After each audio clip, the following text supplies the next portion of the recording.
أيضا المرأة كائن مقدس بكل الأديان، بكل الكتب السماوية وبكل شرائع العالم. حاليا وبالفترة الأخيرة لاحظنا ازدياد حالات القتل وحالات العنف ضد المرأة.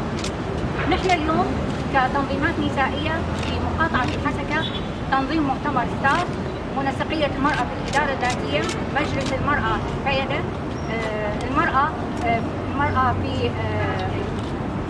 في الاتحاد النسائي السرياني ومركز الأبحاث، الجميع نظمنا نفسنا وبالوقوف بوقفة احتجاجية أمام ديوان العدالة، وذلك على الجريمة التي وقعت مؤخرا بحق طفلة قاصر، جريمة قتل في مقاطعة الحسكة. طبعا شكلنا فريق تم اللقاء مع ديوان العدالة وتقدمنا بطلباتنا نحن كتنظيمات نسائية.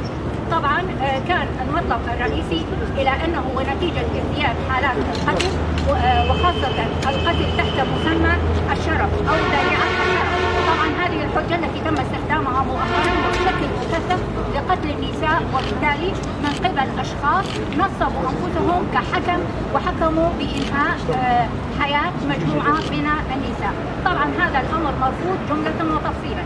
نحن كتنظيمات نسائية تقدمنا بمطالبنا أمام ديوان العدالة، وكان المطلب الأساسي إلى أنه في حال وقوع جريمة قتل يجب أن تتقدم التنظيمات النسائية أمام النيابة العامة، تتقدم كمدعي أساسي، كمدعي شخصي في جريمة قتل أي مرأة، وبالتالي أي إسقاط للحق سنبقى كتنظيمات نسائية مدعي شخصي نطالب بحقنا بالنسبة لهذه المرأة التي تم الاعتداء على حياتها.